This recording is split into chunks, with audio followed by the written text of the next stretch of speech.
Boa tarde a todos e a todas. Damos início ao primeiro webinar de um ciclo de 3, onde vamos debater o tema da capacitação da administração pública no contexto do Plano de Recuperação e Resiliência, o PRR. À semelhança das anteriores conferências organizadas pelo INA, esta sessão terá interpretação para a língua gestual portuguesa, que será assegurada por Sofia Figueiredo Luís Oriola, do Instituto Nacional para a Reabilitação IP, a quem agradecemos desde já.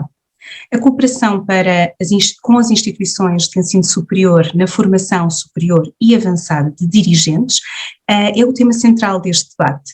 Tem a palavra a Presidente do Conselho Diretivo do INA-IP, Professora Doutora Luísa Neto. Muito obrigada, muito boa tarde a todas e a todos. A minha palavra é uma palavra breve de agradecimento aos que estão aqui conosco, aos que aceitaram o nosso convite e de explicitação deste processo. A nova configuração do INA dá-lhe um dever e uma responsabilidade que são acrescidos no diálogo com as instituições de ensino superior, com as unidades de investigação e desenvolvimento, em atividades que vão aqui, quer da investigação e da docência em sentido estrito, à própria administração de ciência, e é necessariamente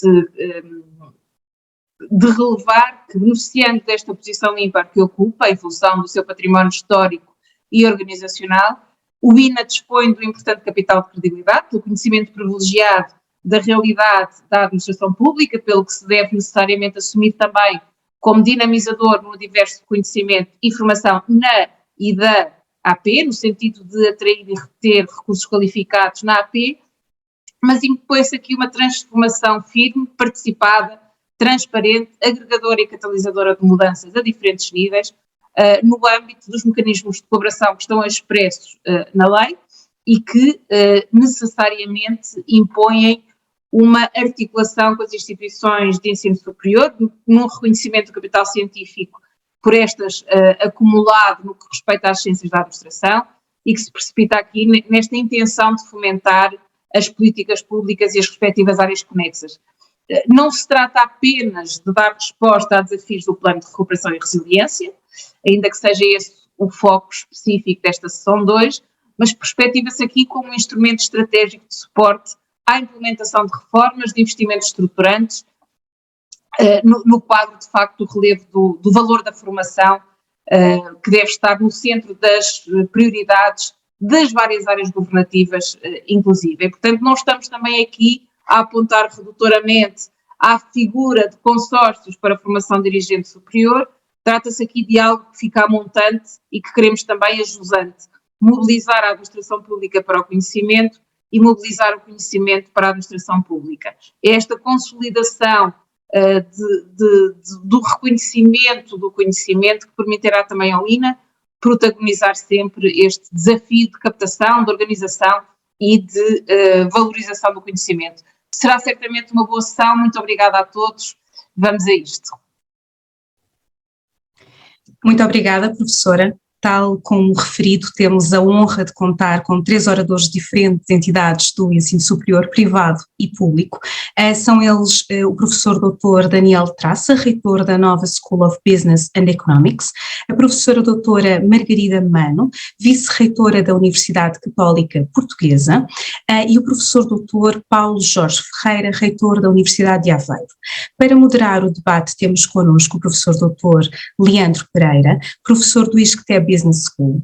Informamos que a sessão é gravada, transmitida em direto através do canal de YouTube do INA, e as questões que os participantes queiram colocar devem ser feitas através da ferramenta de perguntas e respostas disponível em baixo no ecrã e indicada por QIA, do inglês Questions and Answers. Passo a palavra ao professor Leandro Pereira. Muito obrigada a todos e boa sessão. Muito bem, muito boa tarde.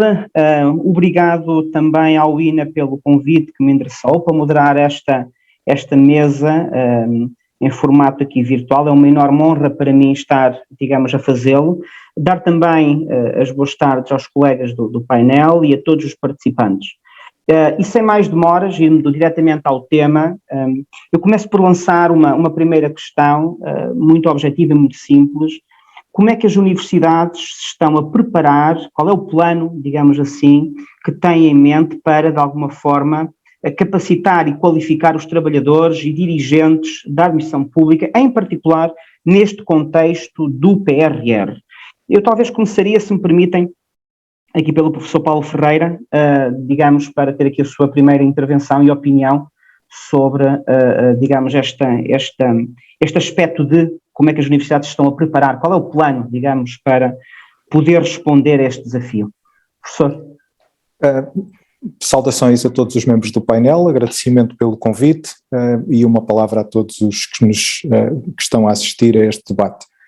Eu diria que o momento é muito importante, não é só pelo PRR, é pelo estado dos quadros de envelhecimento, pela necessidade de os irmos renovando e rejuvenescendo e nesse processo acautelarmos uma coisa que é fundamental, que é a formação de novos dirigentes.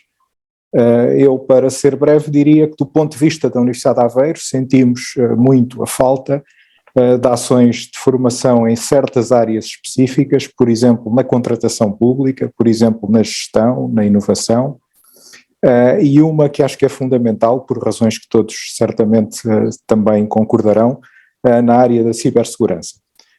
Para isso, acho que o que temos que fazer, e é aquilo que estamos neste momento empenhados em fazer, é conjugar a formação e a gestão de carreiras, ou seja, criar um centro de gestão de carreiras, de forma a que a formação, as inclinações individuais, as hipóteses de formação que existem na instituição, sejam colocadas ao serviço de todos e dos nossos trabalhadores em geral.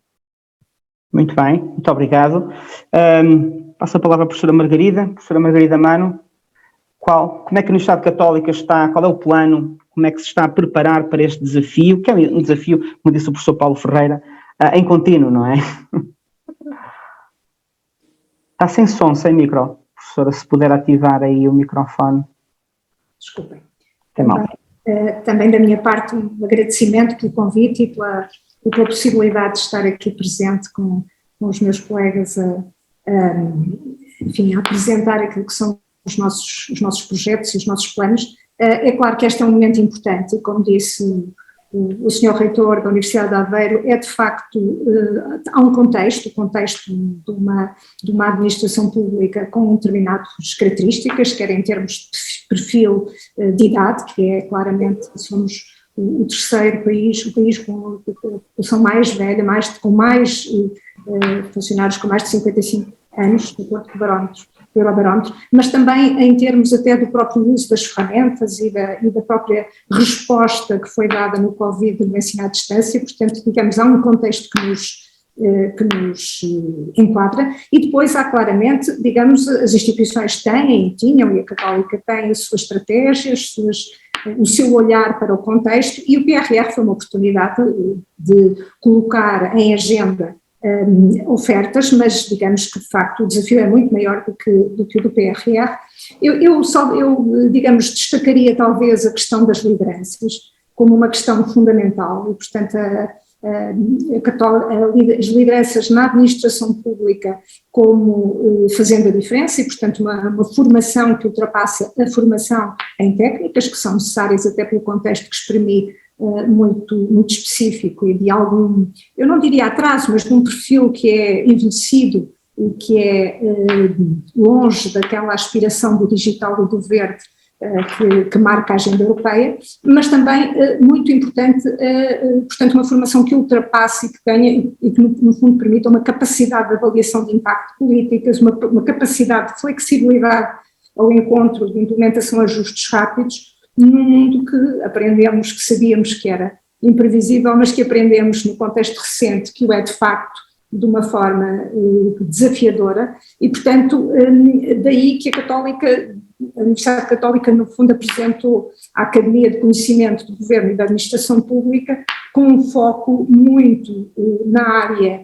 da liderança do governo, na área dos territórios, com programas para a sustentabilidade local, na área da justiça e na área da educação. Eu diria que são os 4 áreas que têm componentes técnicas, mas que têm também componentes de preparação para cenários exigentes, imprevistos, e onde as lideranças têm que ser capazes de dar resposta, as lideranças atuais e as potenciais.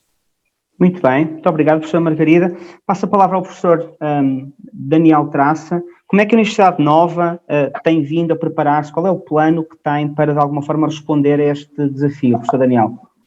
Bem, eu, agradecendo o convite e a presença aqui, deixaria, se calhar, para esta primeira intervenção, três notas.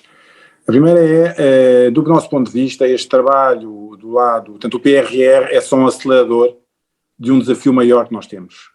Todas as sociedades do mundo precisam de uma administração pública bastante competente, bastante capaz de enfrentar o desafio da inovação, os novos desafios da sustentabilidade e digitalidade. Eu acho que a Margarida levantou os pontos há bocado e fez-lo muito bem, quer dizer, este conceito da questão da liderança, dos novos desafios digitais, deste mundo de incerteza, é um desafio grande que todas as sociedades do mundo, e a sociedade portuguesa em particular, porque o Estado é muito importante, precisa de trabalhar para melhorar a capacidade de entrega que tem a nossa administração pública. Este é o primeiro desafio. Nós já tínhamos lançado, ainda antes do BRR, o mestrado em desenvolvimento internacional e políticas públicas, e portanto este é mais um passo, porque o PRR o que faz é traz para a agenda da administração pública em Portugal a necessidade de olhar para o futuro e de mudar a forma como trabalha. E esse é o primeiro grande ponto, e o ponto que vale a pena referir, e o ponto que daqui a uns anos gostávamos de olhar para trás e perceber, ou seja, se nós daqui a uns anos olharmos para trás e dissermos, olha, gastámos não sei quantas horas dos funcionários públicos da administração a fazer formação, francamente é muito pouco a entregar. Se daqui a uns anos olharmos para trás e dissermos, temos aqui uma administração pública em Portugal capaz de enfrentar os desafios do futuro e de ajudar o país e a sociedade portuguesa a enfrentar os desafios do futuro, então sim, todo este investimento vai ser bem entregue. E, portanto, os fundos não podem ser vistos como gastar, têm que ser vistos como acelerar uma transformação que é necessária para a competitividade e para o progresso do país. Okay? E desse ponto de vista é assim que nós estamos a tentar perceber como é que podemos ajudar nesse desafio.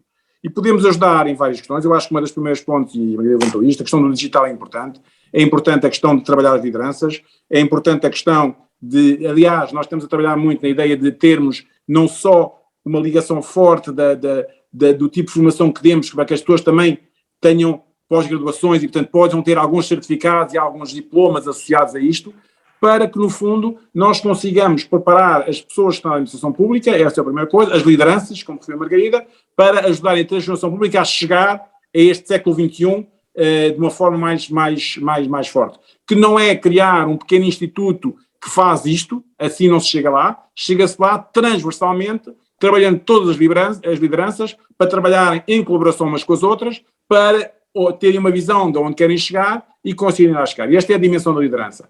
E eu acho que, do ponto de vista da Nova, é muito aqui que nós estamos, é a nossa área, é a área em que nós trabalhamos com mais força e, portanto, nós vamos fazer coisas com base naquilo que sabemos fazer e com base naquilo que é a nossa força e com base naquilo que é o nosso interesse. A segunda dimensão, mas eu acho que há outra dimensão, que não sei, alguns de nós estamos, é que, para além desta dimensão de uma liderança que consiga trazer a administração pública para onde o país todo deve ir e liderar o país nesse sentido, eu acho que há uma segunda dimensão, há um desafio muito grande do reskilling, que eu acho que ninguém está a falar. Eu acho que há muitas pessoas que estão neste momento na administração pública que podem ser preparadas para irem para outros desafios. Isto faz-se hoje. Por exemplo, toda a parte de programação hoje faz-se em low code e é possível preparar pessoas com muito pouca base de informática para estarem em áreas de programação. E, portanto, este desafio não é um desafio onde, do meu lado, eu sinto que tenho competências para estar, a minha área não é esta, mas onde era interessante ter algumas escolas em Portugal que também tivessem a responder a isto, a preparar pessoas e a fazê-las que estão com 40 e tal anos, mas que ainda hoje estão em áreas que são cada vez menos necessárias, mas têm capacidade para entrar nessas novas áreas. E, portanto, eu começaria por aqui, por fazer este ponto, que é, o objetivo disto é uma administração pública para liderar o país e é fundamental fazê-lo. Os desafios passam-se na área da liderança, com a ligação ao digital, aos desafios da sustentabilidade, e à medição de impacto das políticas públicas. Portanto, a Margarida já o fez e não vou repetir, mas também na área do reskilling, onde há muito espaço para pegarem pessoas que estão na área A e passá-las para a área Z, áreas completamente diferentes, mas onde essa mudança é possível e nós sabemos que é possível. Então, eu ficaria por aqui e agora só deixaria uma ponta para, não sei se quanto mais tempo é que vai haver outras intervenções. Nada disto funciona se acharmos que esta mudança passa só por formação. Formar as pessoas e manter o mesmo quadro legal para o funcionamento da administração pública, manter o mesmo processo de avaliação das pessoas, manter a mesma incapacidade de medir o impacto das coisas, francamente, vamos gastar muito dinheiro, treinar muitas pessoas, mas não ter uma administração pública capaz de responder aos desafios que o país precisa que responda. Muito bem. Muito obrigado, professor Daniel Traça. Eu pegando exatamente nos seus comentários e indo diretamente à minha questão 2, até porque, se me permite utilizar os seus comentários para enquadrar a questão 2, que eu tinha aqui planeada, um dos principais pilares, de facto, do PRR é tornar as sociedades mais resilientes, mais verdes, mais digitais. O contributo, e já falou aqui naquilo que são, do ponto de vista da Nova, os aspectos, digamos assim, mais relevantes para, de alguma forma, alavancar toda esta administração pública numa perspectiva mais ágil, mais sustentável. Deu nota aqui de que a formação é insuficiente, é preciso mudar, digamos, a forma de pensar e a forma de estar, tocando na liderança, tocando no reskill, tocando em temas como o low code. Mas como é que nós conseguimos ter uma administração pública mais ágil, mais veloz, mais sustentável, mais resiliente aos desafios que, como sabemos, são cada vez maiores, enfim, e também incertos e imponderáveis sobre os quais estamos a viver. É possível dar este passo para além da formação? O que é preciso acrescentar mais? Gostava que pudesse explorar um pouco este detalhe para depois passar aos outros colegas do painel. Eu enquadraria 3 questões. Eu vivo aqui na minha escola, e que tem muitos, quer dizer, a Margarida menos, mas todos nós estamos na administração, estamos em universidades públicas, com todas as instituições que temos, vivemos todos aqui e percebemos as dificuldades de fazer. Eu diria só 3 áreas que eu acho que são muito importantes.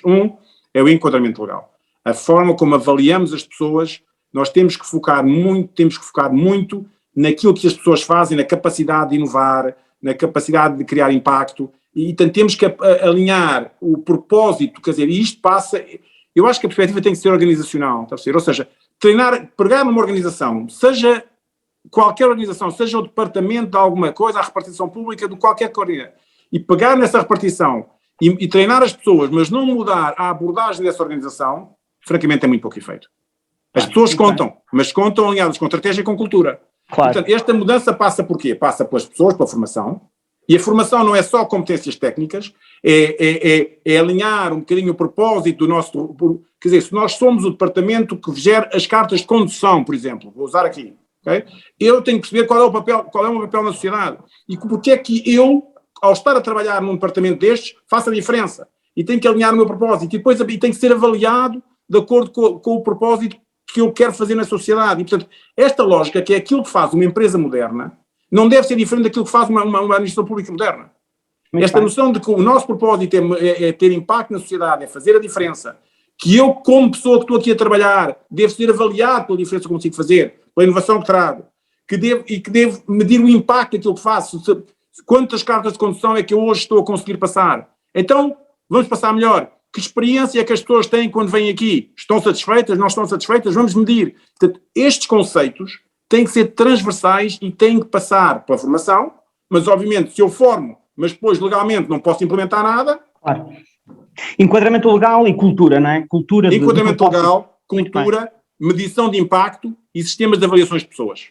Muito bem, fantástico, muito obrigado. Passo a palavra à professora Margarida. Professora Margarida, dentro deste espírito e desta perspectiva, uma gestão pública mais resiliente, mais verde, mais digital, mais ágil, mais com propósito, como é que isto se faz? Qual é a sua visão deste desafio? O micro, por favor, professora. Muito obrigado. Eu penso que este é de facto o desafio das universidades e das instituições de ensino superior por natureza, que é formar cidadãos e formar sociedade, isto é, nós temos aqui uma administração pública que não está desligada da sociedade.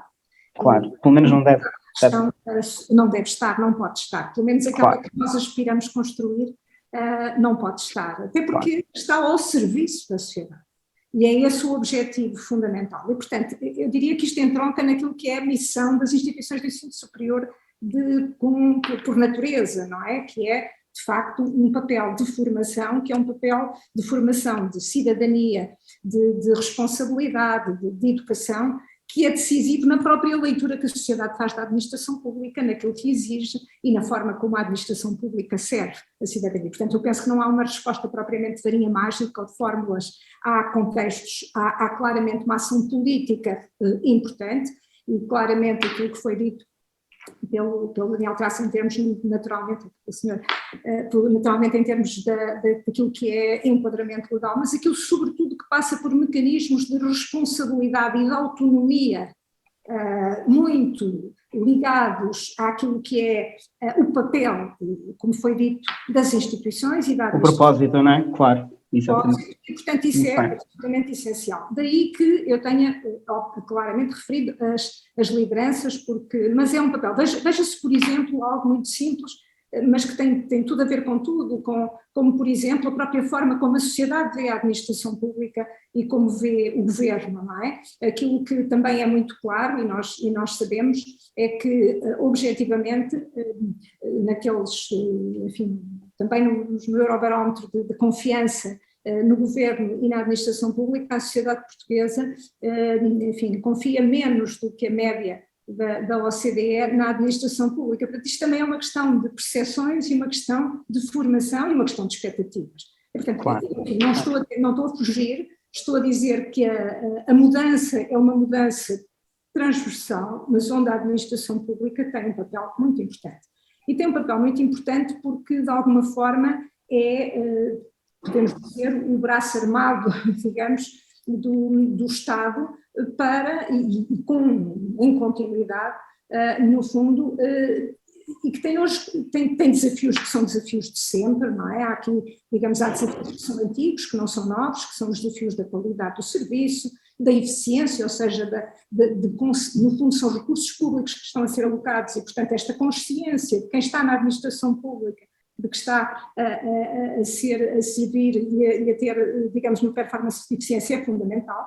A questão da capacitação e no mundo de mudanças, o reskilling, como foi dito muito bem, a questão de uma formação que tem que ser permanente e tem que ser atenta e que tem que passar por adaptação contínua, mas também, e como tinha dito, as lideranças. Ora, estes desafios que não são novos, são desafios que nós já ouvimos falar, enfim, desde o Public Management que andamos à volta destas questões, mas que eu diria que têm contornos particulares no contexto atual. Porquê? Porque no contexto atual, nomeadamente pandémico, o papel do Estado sai reforçado do ponto de vista daquilo que são serviços, nomeadamente nos serviços de saúde, isso foi muito evidente, mas não só, serviços de segurança, serviços de educação, parece-me a mim claramente, que são reforçados, o que significa que há neste momento um voto coletivo de entender que é muito importante o papel do Estado e da administração pública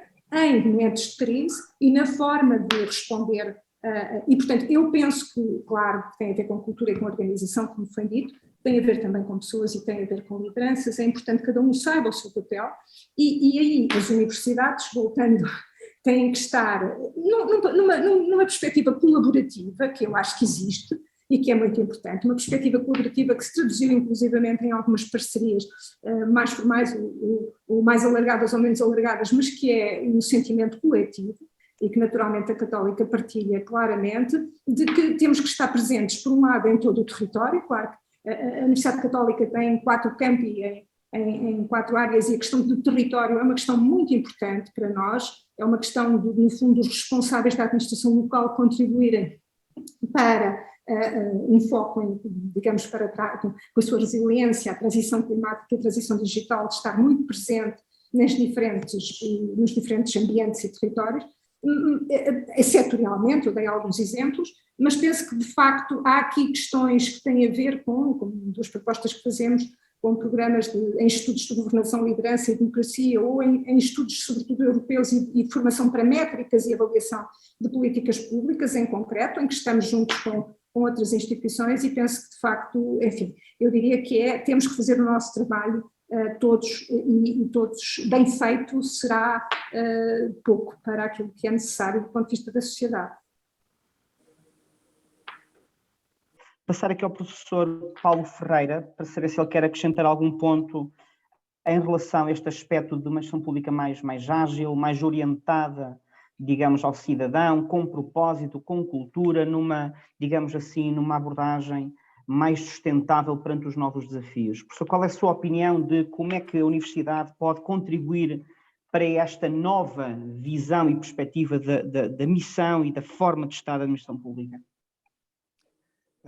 Bem, eu, talvez para não repetir nada daquilo que disseram antes, e em linhas gerais concordo, mencionava uma coisa que ainda não veio aqui ao tema e que penso que é importante, apesar de, à primeira vista, poderá parecer não ter nada a ver com a transição, com a ação climática ou com a transição verde ou digital. É a questão do teletrabalho.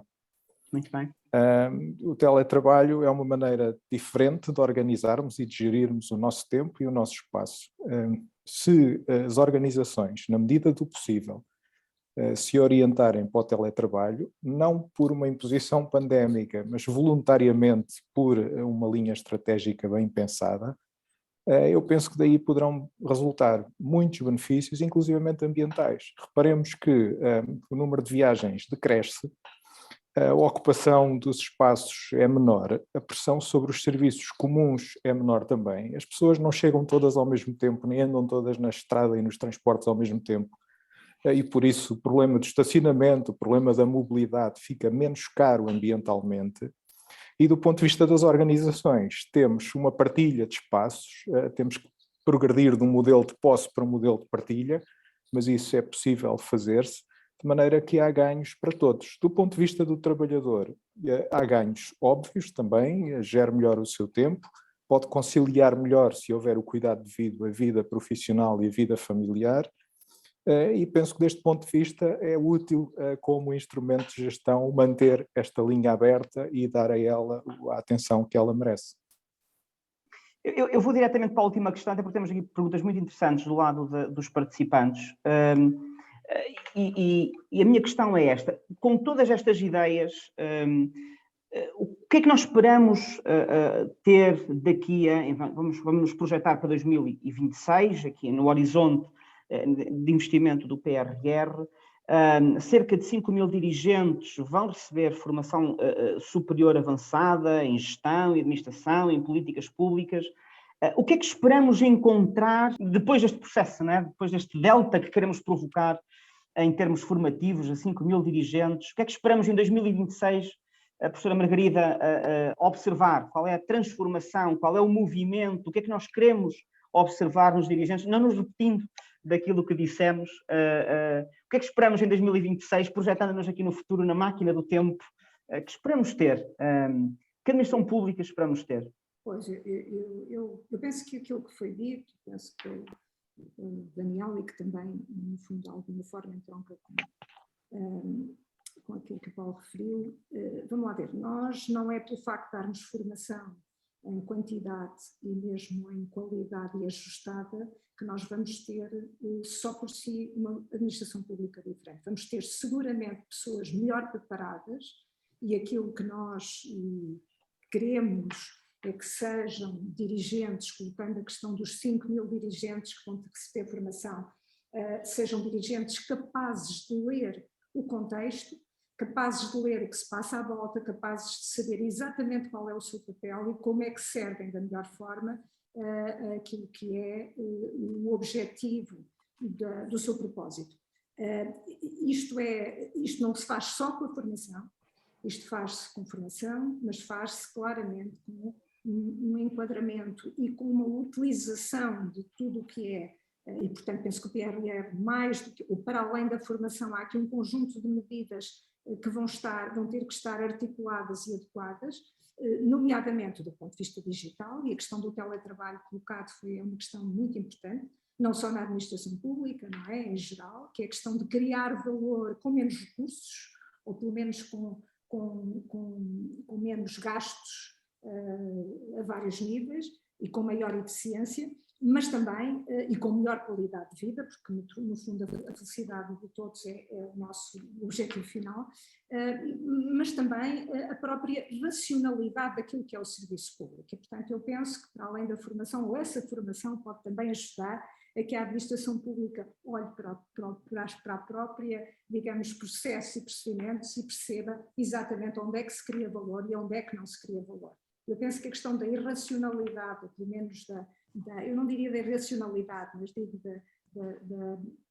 da destruição de valor por processos, é algo que é fundamental. Portanto, eu diria que, do ponto de vista das lideranças, saber ler, estar melhor preparado para pensar e para resolver com autonomia e, sobretudo, para percepcionar aquilo que são os gaps e as limitações que a todo momento um dirigente tem, por via do contexto ou por via do próprio processo, é absolutamente essencial. Muito bem. Obrigado, professor Margarida. Passo a palavra ao professor Paulo Ferreira. Professor, 2026, vamos lá andar na máquina do tempo. O que é que esperamos observar, qual foi o delta que provocamos nos nossos dirigentes? 5.000 pessoas formadas, aqui como primeiro objetivo. Qual é a sua expectativa? Se assentar só no número de pessoas formadas é nenhuma, porque isso não basta, não é?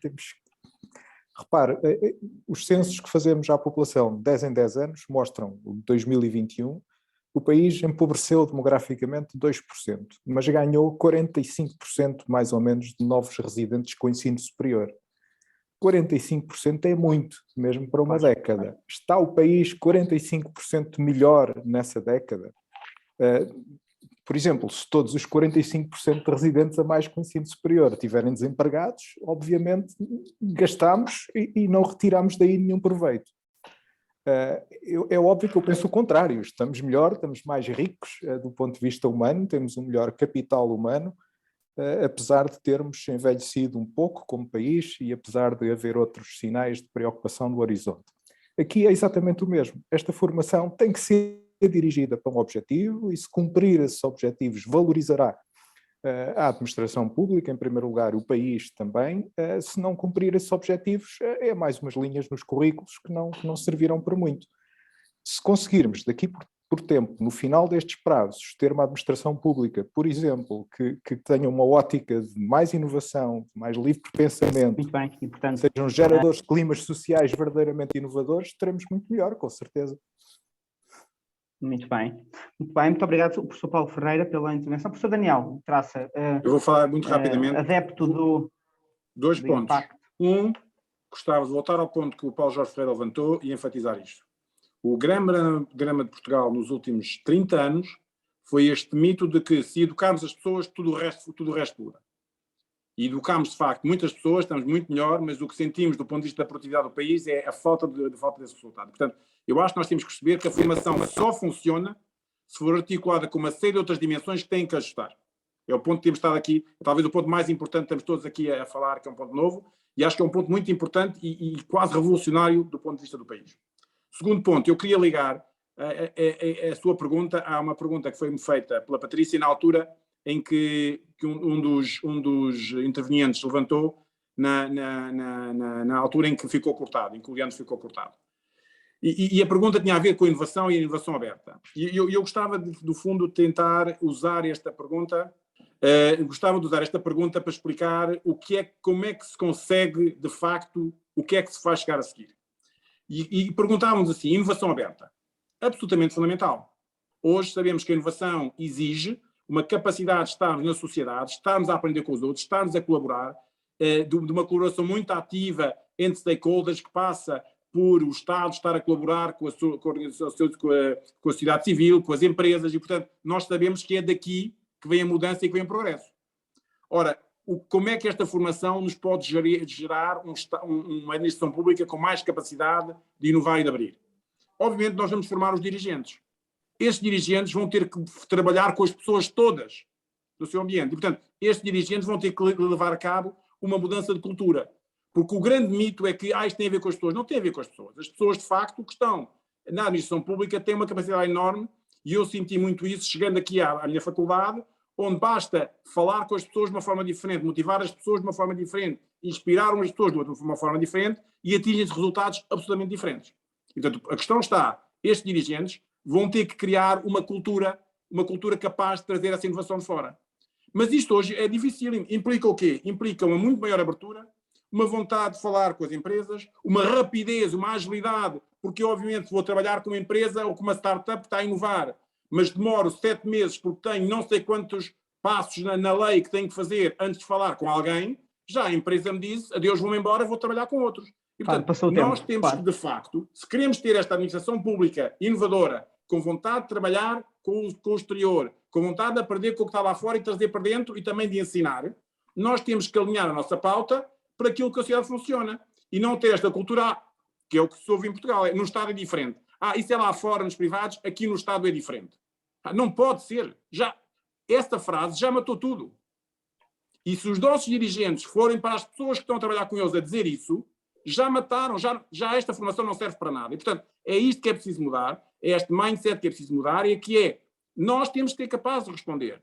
Temos que fazer pressão para que a lei mude, temos que fazer pressão para que os sistemas de avaliação mudem, temos que fazer pressão para que o mundo, e nós, as nossas equipas, têm que estar inspiradas e motivadas para fazer diferente, para ajustar, para falar com privados, para falar com organizações sociais, para trabalhar à velocidade que eles trabalham, e no fundo para conseguir responder aos nossos cidadãos, que é a última teoria a quem estamos queremos aqui para servir. Claro, para servir. Muito bem, muito obrigado pela reflexão. Eu vou aqui pegar numa pergunta e vou agora dinamizar.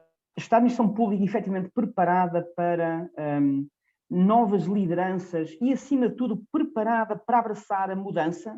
A administração pública está disponível para querer mudar, tem motivação para querer mudar, quer fazê-lo, de facto? Que estímulos é que precisa, para além daquilo que são, eventualmente, as evoluções na perspectiva legal que o professor Daniel Traça há pouco referiu?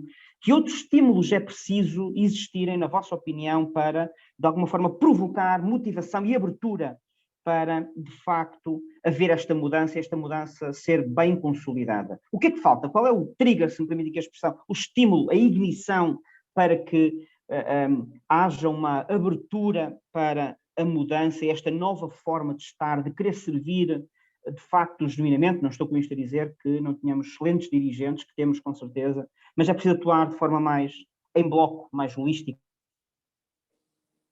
No caso de uma universidade, eu estou na Universidade de Aveiro, é dela que sou reitor e é por isso dela que posso melhor falar, a resposta é muito simples. Se não houver ambição, se não houver essa disponibilidade para inovar e para mudar, a universidade desaparece. No momento em que pararmos, todos os outros passam à frente, porque a sociedade não para. É óbvio neste momento que nós estamos a crescer muito mais fora do distrito de Aveiro, onde a penetração não pode subir mais, do que no distrito de Aveiro, e estamos a crescer muito mais internacionalmente do que nacionalmente. Portanto, a transição do local para o global é aquilo que nos pode conservar, enfim, um lugar no mundo, e ao mesmo tempo aquilo que nos permite continuar a servir a região. Se não tivermos qualidade no mapa global, não podemos ter utilidade local. Portanto, eu acho que a dimensão da ambição é extremamente importante. Mas isso passa, pergunto eu, por selecionar as pessoas que de alguma forma vão dirigir os nossos organismos públicos de forma muito seletiva, muito cuidada. Essa inquietude que vocês nos estão a transmitir é uma inquietude inata, digamos, das pessoas que dirigem os organismos. E, portanto, como é que nós garantimos que essa preocupação e esse filtro das pessoas que nos lideram são pessoas com propósito, com sentimento genuíno de querer servir, que estão inquietas perante o status quo e que, portanto, têm uma vontade em querer fazer diferente? Esta é a pergunta agora, passando ali à professora Margarida. Professora, como é que o micro... Pois, eu penso que estas questões simples de resposta, que pretendem uma resposta muito fácil, são normalmente as questões mais difíceis.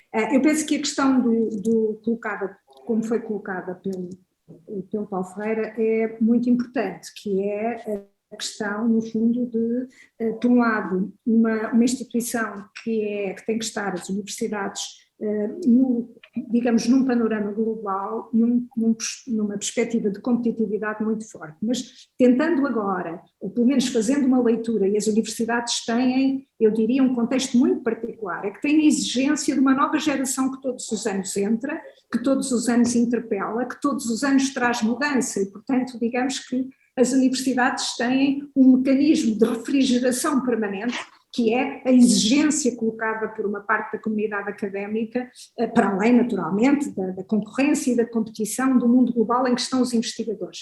Mas eu diria que este mecanismo é também fundamental do ponto de vista da administração pública na sociedade. É que eu continuo a achar, enfim, tenho alguma experiência na administração pública e na administração privada, e penso que, de facto, aquilo que encontrei na administração pública foi, em muitas situações, uma perspectiva e uma postura de uma cultura de grande capacidade de resposta, apesar das diversidades. Não podemos, há aqui dois fatores que me parecem importantes. Um é que as lideranças começam, naturalmente, são tanto mais responsáveis quanto mais no topo estão. E, portanto, eu diria que este é o aspecto fundamental. É o efeito de comparação, não é, professora? O efeito de comparabilidade, comparação, que provoca, cria estímulo.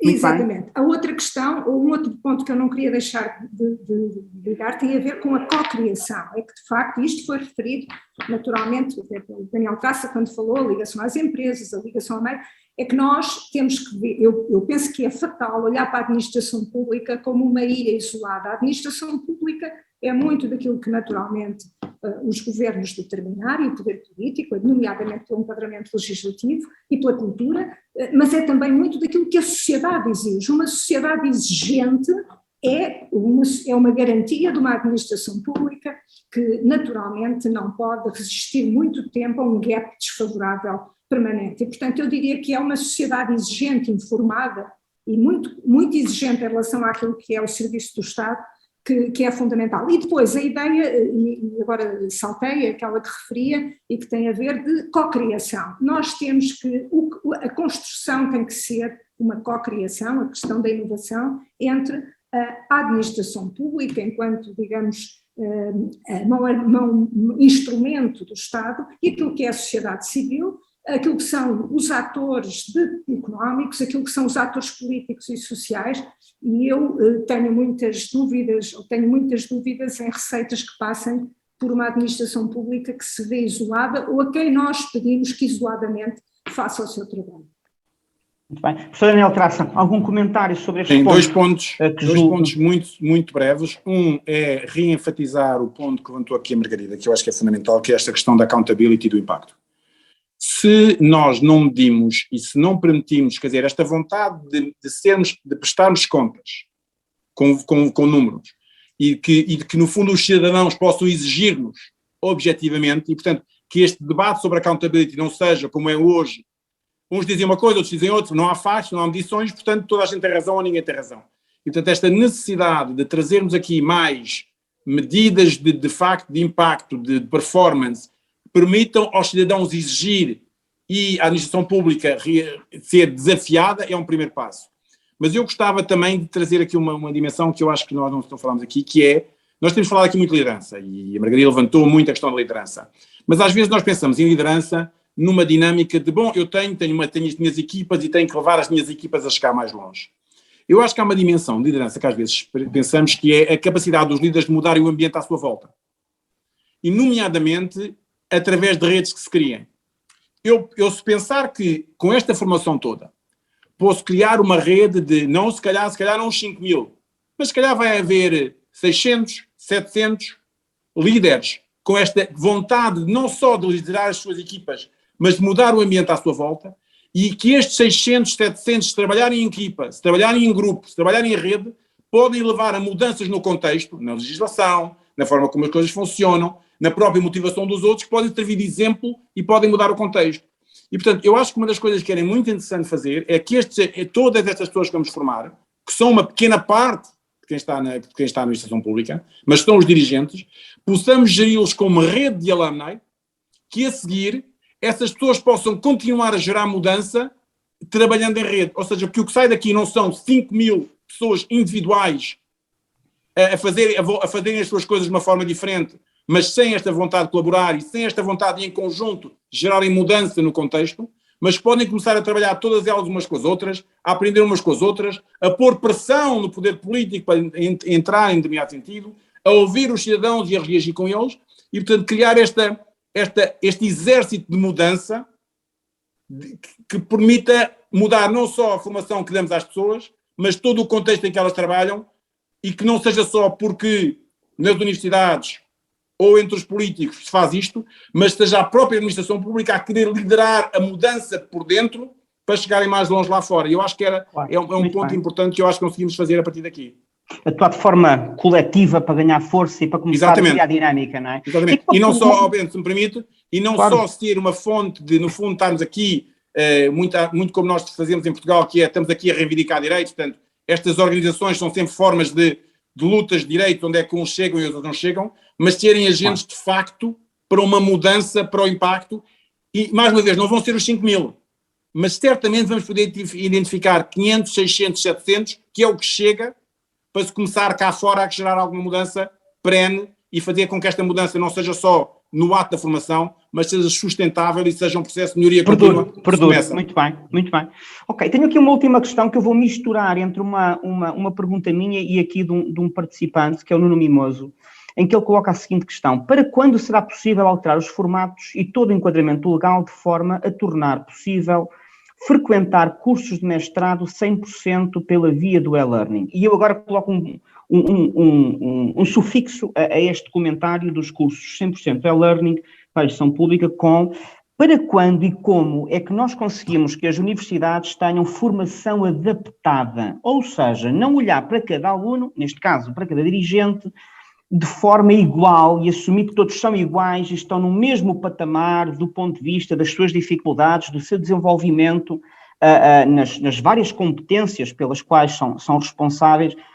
Para quando é que nós podemos ter um mundo universitário a criar uma lógica de cada aluno é um aluno diferente, que aprende a um ritmo diferente, num contexto diferente, tem necessidades diferentes, e virar a universidade convertendo-a para assumir, um bocadinho como se faz no mercado e no mundo empresarial, cada cliente é um cliente individual, cada cliente tem especificidades. Para quando é que a formação universitária está preparada para olhar para cada aluno como sendo um aluno diferente? Já começar aqui pelo Dr. Paulo Ferreira. Já está, muito bem. E digo-lhe porquê. No mundo da requalificação, por exemplo, se não formos para uma solução personalizada, não conseguimos dar resposta. Nós, no caso das licenciaturas e dos mestrados tradicionais, temos que levar lotes homogéneos de estudantes do ponto A para o ponto B. Conhecemos o percurso, o caminho, e eles são todos semelhantes em habilitações, em expectativas e em formação passada. Quando passamos para o mundo da requalificação, temos que os levar de um ponto que é diferente em cada caso, para o ponto B. E isto não se faz com um único curso, faz-se com um percurso diferente e não se certifica com um diploma, certifica-se com uma outra coisa que nós chamamos um passaporte de conhecimento, Learner's Wallet ou algo assim, com microcredenciais. Os micromódulos, as microcredenciais estão criadas no contexto da Universidade Europeia já há algum tempo, esses cursos estão propostos e estamos a trabalhar com empresas para fornecer esses percursos personalizados através do conhecimento. Só assim conseguiremos dar resposta a nível de requalificação. Senão tínhamos que criar tantos cursos quanto as necessidades formativas, o que é claramente impossível, e teríamos cursos demasiado longos para quem está a trabalhar. A pessoa não pode dispor de um ano seguido fora do seu trabalho, ou a pessoa ou o seu empregador. Muito bem, fantástico. Muito obrigado, professor Paulo Ferreira. Passo a palavra à professora Margarida para as últimas intervenções e depois o professor Daniel Traça sobre este tema em particular e fechamos. Faz favor, professora Margarida. Estamos em cima da hora, não é? É isso. Que houve, digamos, há nas intervenções muitos pontos comuns, porque eu penso que de facto estamos todos muito alinhados naquilo que é a experiência e a visão das instituições de ensino superior em Portugal, que é, digamos, a ideia de que é uma administração pública de alta qualidade é absolutamente essencial e necessária para o país, mas também para a Europa, uma vez que esta é uma política europeia para uma Europa que se pretende forte, resiliente, para usar a gíria da agenda europeia, não é? Verde, digital, e que sobretudo que recupere e permita uma criação de valor económico que é absolutamente essencial para o futuro dos Estados e para o futuro da Europa. E, portanto, eu diria que esta necessidade de qualificação ou de ter uma administração pública qualificada não passa só pela formação, como dissemos, mas na formação, mas também nas parcerias e nos projetos fundamentais, até ao nível da investigação, etc., estão as instituições de ensino superior claramente empenhadas, e a Universidade Católica está empenhada em todo o território, nos 4 campos, de uma forma muito forte. Muito obrigado, professora Margarida, e se me permite, professor Daniel Traça, no minuto, tentar aqui, como é que olha para esta formação adaptativa e adaptada às circunstâncias e às necessidades de, digamos, virar isto ao contrário e dizer que cada aluno é um aluno diferente, cada dirigente tem necessidades diferentes e, enfim. Sim, muito rapidamente, eu acho que o Paulo disse aquilo que é a realidade. Eu acho que nós estamos todos preparados para isto, e fazemos muito disso. Agora, nem tudo será assim, nem tudo será e-learning, nem tudo será isto. Por exemplo, quando nós estamos aqui a querer fazer líderes e a querer fazer coortes de mudança, nós precisamos que estas pessoas estejam em conjunto, que trabalhem em conjunto. É muito mais, ou seja, uma coisa é eu estar a dar uma série de competências, isso eu faço online, faço em vídeos, faço em interação. Outra coisa é que as pessoas mais em conjunto, criar estas redes, que estávamos a falar, cara, estas lideranças, é mais difícil fazê-lo assim, e portanto, se calhar é mais importante trazê-los para o espaço, e portanto nós no fundo, o que é importante é, há um papel para o e-learning, há um papel para estarmos juntos, há um papel para as microcredenciações, há um papel para tudo isto. As universidades portuguesas hoje estão na fronteira para serem capazes de fazer isto, mas agora é preciso as pessoas perceberem que o online e o e-learning não vai ser o princípio e o fim das coisas, porque adequa-se a uma série de informação, não se adequa a outras. E só para concluir, portanto, eu acho que a Margarida disse aquilo que era preciso fundamentar. Vamos gastar dinheiro, vamos formar muitas pessoas, vamos tirar o tempo a muitas pessoas, e o que era importante, que eu gostava que fosse importante para todos, não é só para nós neste debate, mas é para quem está a tomar decisões, era o que é sucesso e como é que vamos medir sucesso, não é daqui a 3 anos, quando medimos as pessoas que formaram, mas daqui a 5 ou 6 anos, quando vimos as coisas a mudar, e como é que vamos validar que temos sucesso. Nós gastámos no passado muito dinheiro em fundos, muitos estudos demonstram que nem todos eles, e a maior parte, não foi usado de uma forma muito produtiva. Porquê? Porque não definimos sucesso e não fomos orientados por isso. E eu gostava que tivéssemos uma definição do que é que significa sucesso, para depois quem está a tomar as decisões ser accountable perante as decisões que tomou. Claro, muito bem. Muito obrigado a todos. Foi uma honra enorme para mim ter moderado este debate com o professor Daniel Traça, a professora Margarida Mano e o professor Paulo Ferreira. Agradeço também a todos os participantes. Espero que tenha sido proveitoso e que esta sessão possa permitir gerar impacto e ter uma gestão pública melhor, porque é para isso que estamos aqui. Muito obrigado a todos, um resto de uma boa tarde, fiquem bem. Obrigado. Muito obrigada. Muito obrigada aos nossos distintos convidados por um debate tão enriquecedor e também tão dinâmico, não é? E muito obrigada às centenas de pessoas que assistiram a este webinar. Foram mais de 400 em sala e no YouTube. Vamos agora partilhar na tela um inquérito de avaliação do interesse desta conferência. Informamos ainda que a segunda sessão do ciclo de webinars sobre capacitação da administração pública no contexto do PRR já tem data marcada, será no dia 30 de maio, no horário da manhã, entre as 11h30 e as 12h30. Esta conferência virtual vai decorrer no dia em que o INA celebra o seu 43º aniversário e terá por tema soluções e medidas de apoio para a mudança digital, capacitação de trabalhadores. As inscrições estão a decorrer no site do INA, partilhamos no chat essa mesma informação. Podem ainda consultar e acompanhar todas as novidades do INA nas nossas redes sociais, Facebook, Instagram, LinkedIn e Twitter. Mais uma vez, muito obrigada a todos e a todas que nos acompanharam ao longo deste webinar. Até breve. Muito obrigada a todos. Obrigado, boa tarde. Por terem estado connosco. Obrigado. Obrigada.